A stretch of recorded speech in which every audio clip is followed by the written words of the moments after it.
खबर यूपी के झांसी से है, जहां समाजवादी पार्टी के संस्थापक, देश के पूर्व रक्षा मंत्री तथा उत्तर प्रदेश के मुख्यमंत्री मुलायम सिंह यादव की पुण्यतिथि पर आज उन्हें भावभीनी श्रद्धांजलि अर्पित की गई। समाजवादी पार्टी महानगर शाखा के तत्वाधान में मंडी रोड पर स्थित एक विवाहघर में आयोजित श्रद्धांजलि समारोह में गरोठा के पूर्व विधायक दीप नारायण सिंह यादव सहित अनेक पदाधिकारियों तथा कार्यकर्ताओं ने शामिल होकर श्रद्धेय नेताजी को श्रद्धासुमन अर्पित किए।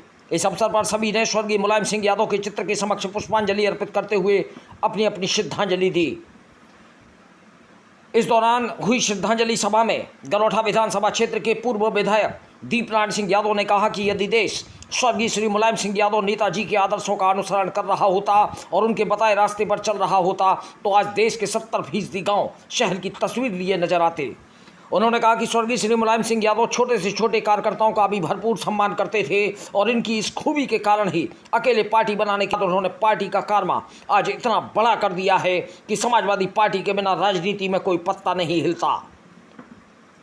इस अवसर पर उन्होंने पूर्व मुख्यमंत्री की यादों को ताजा करते हुए उनके अनेक संस्मरण सुनाए।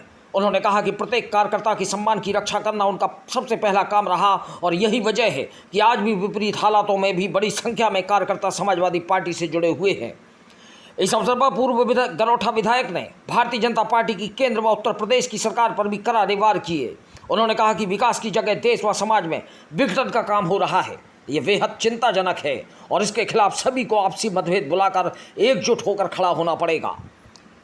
श्रद्धांजलि सभा में मुख्य रूप से महानगर अध्यक्ष तनवीर आलम, परमानंद कुशवाहा, झांसी विधानसभा क्षेत्र के पूर्व प्रत्याशी सीताराम कुशवाहा, पूर्व जिलाध्यक्ष संत सिंह शेरशाह, वरिष्ठ नेता राहुल यादव, डॉक्टर रघुवीर चौधरी आदि सहित तमाम पदाधिकारियों ने अपने विचार व्यक्त किए। झांसी से दीप न्यूज के लिए दीपक चंदेल की रिपोर्ट। आज उत्तर प्रदेश ही नहीं बल्कि देश भर में लोग नेताजी की उपलब्धि बना रहे हैं। एक ऐसा व्यक्तित्व जो गाँव से निकल कर आए, पूरे हिंदुस्तान में राजनीति के अलग तरतीब खींची।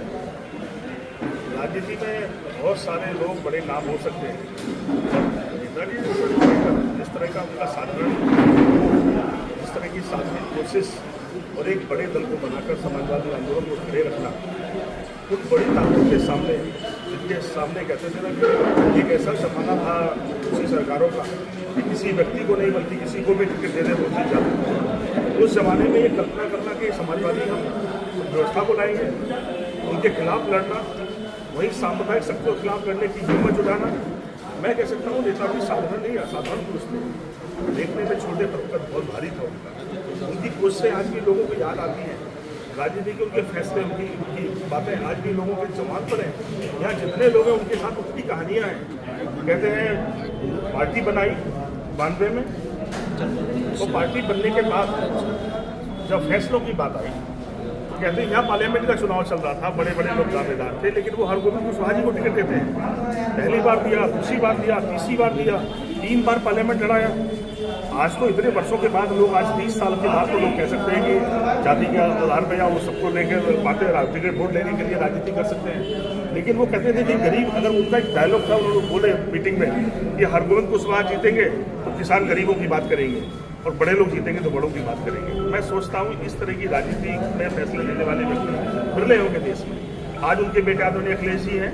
मैं कह सकता हूँ कि जीवन में किसी भी व्यक्ति की सफलता का मानक इस बात पर है उसकी तपस्या, कि उसके बाद उसका बेटा या उसके घर का कोई प्रतिनिधि उसको नेतृत्व करे। हम लोग ये देखते हैं आज कि उनकी जो तपस्या थी, त्याग था, लोगों के रिश्ते नाते थे, अखिलेश जी में उनका प्रभाव दिखाई पड़ता है।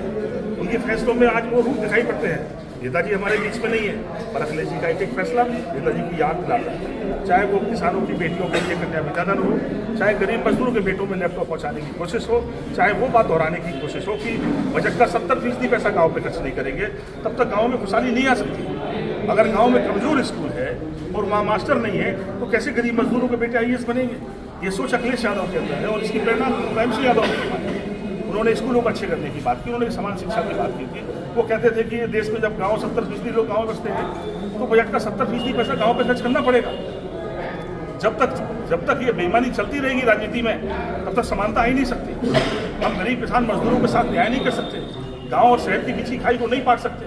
तो मैं कह सकता हूँ आज ये भाव सब उनको लेकर याद करते हैं और हम सब संकल्प लेते हैं कि जब तक हम लोगों का जीवन है राजनीति में, मुलायम सिंह यादव के सपनों के लिए काम करेंगे, जब तक ये असमानता खत्म नहीं होती। हमारी किसी दल से लड़ाई नहीं है, लेकिन जो सरकार में है, क्या वो बजट का 70% पैसा गांव पे खर्च कर रहे हैं? और अगर कर रहे होते तो गांव शहर बन गए होते। आज बहुत बड़ा बजट है आज, और चाहे हमारे और भी जो दल हैं राजनीति कर रहे हैं, वो आज भी ये कहने में डरते हैं, समाजवादियों के अलावा, कि बजट का 70% पैसा हम गाँव में खर्च करेंगे। तो मैं कह सकता हूँ कि आज हम सबने मिलकर संकल्प लिया कि हम समाजवादी लोग मिलकर उनके सपनों को पूरा करेंगे। अखिलेश यादव के साथ खड़े होकर समाज के हर तबके को कैसे न्याय मिले, कैसे वो सब आगे बढ़े, उस दिशा में काम करेंगे।